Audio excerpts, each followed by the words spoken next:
faithfully conveying value, interpreting global great books. Hello, this is Sally's Book Club. Today we're exploring the book Controlling Anxiety. It's a classic work by psychology giant Albert Ellis. Anxiety has become a widespread psychological state in modern society. Many people attribute anxiety to external factors like work pressure, challenging living environments, children's education difficulties, poor interpersonal relationships, etc. But Ellis teaches us that anxiety is actually self-created and we have the power to control it. In the US and Canada, Ellis's influence surpassed Freud's. He is the father of rational emotive behavior therapy and pioneer of cognitive behavioral therapy, authoring over 70 books, with many becoming long-selling classics.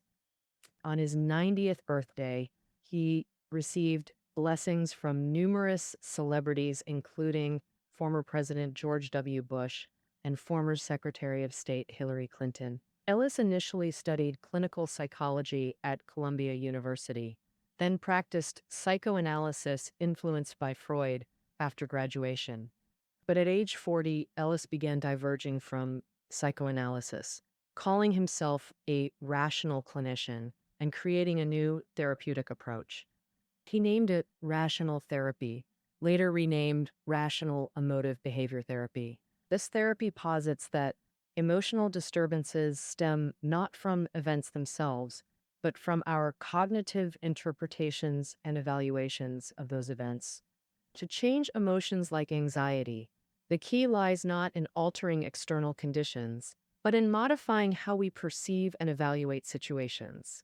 Compared to the dominant psychoanalytic school, Ellis's REBT was considered a more proactive therapeutic approach. While psychoanalysis overemphasized early family influences, REBT focuses on present self-empowerment to improve. This means through active cognitive change, we can overcome anxiety, depression, anger, and other negative emotions. REBT has been highly regarded since the 1980s and remains one of therapists' most frequently used methods today. Ellis himself successfully cured his social anxiety and public speaking anxiety using this method. His methods and experiences are compiled in the book Controlling Anxiety. Next, I'll focus on three key aspects to explain how to manage anxiety. First, how anxiety actually originates. Second, applying rational emotive behavior therapy to control anxiety.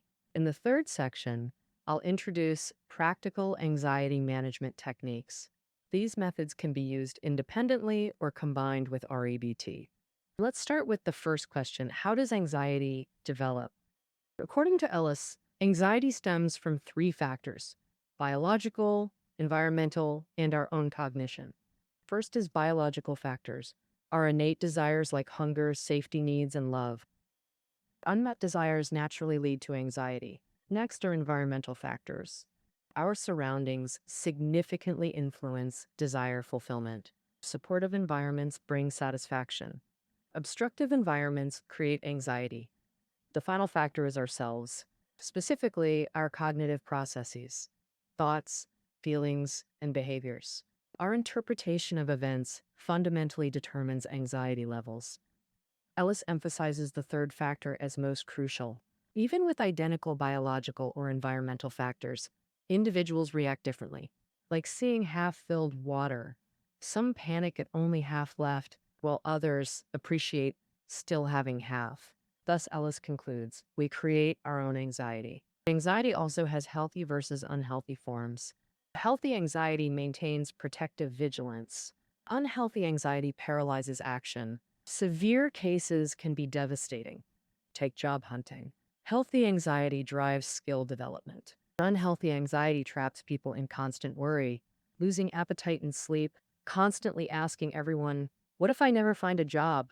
This pattern makes maintaining normal life difficult, let alone pursuing self-improvement. How do we distinguish between healthy and unhealthy anxiety? Ellis proposed three diagnostic criteria. First, is the anxiety reality-based, like someone avoiding elevators due to irrational safety fears, despite perfect mechanical records? This represents unrealistic, excessive anxiety. Second, does it involve catastrophizing, like a rejected suitor believing they'll never find love? Such anxiety magnifies isolated incidents. Third, is there black and white thinking, like interpreting lack of praise as workplace hostility? How then to manage unhealthy anxiety? Ellis argues that modifying cognitive patterns controls anxiety, the core of REBT. Now to REBT's ABCDE theory for anxiety management. A. Activating event. B. Beliefs about the event.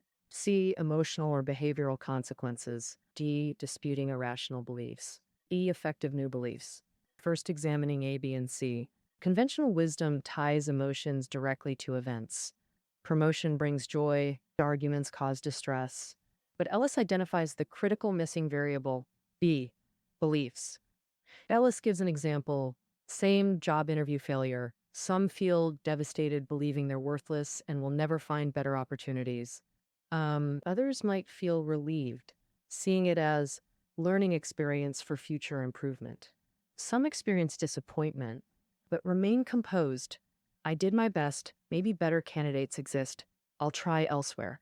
Others remain indifferent, viewing the job as mediocre anyway. This demonstrates identical event A, failure, producing different emotional Cs. The responses range from sadness to indifference. The variation stems from differing beliefs B about the failure. Ellis concludes, controlling anxiety requires eliminating irrational beliefs. To belief, this failure means I'll never get good jobs, exemplifies destructive must statements, common in anxiety-inducing beliefs. These musts can target oneself. I must succeed at every task. I must be universally liked. I must constantly excel. To target others, people must obey me. Others must help whenever I need. Or target environment. Jobs must be high paying, easy clothes, weather must suit my preferences.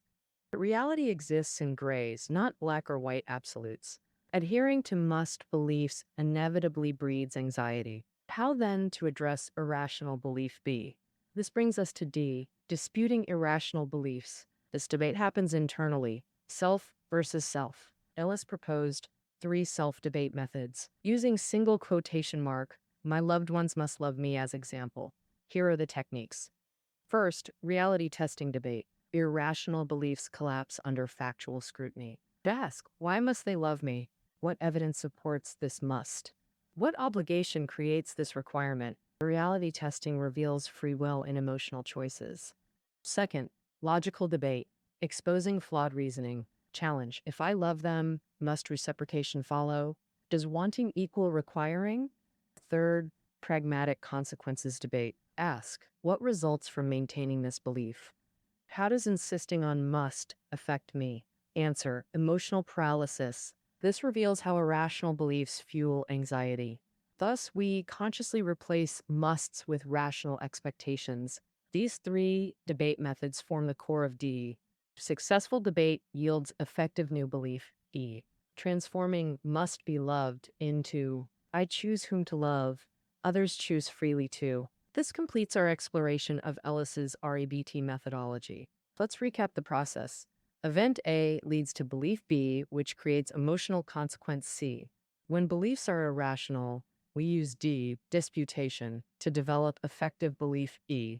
Now we enter part 3, practical anxiety management techniques.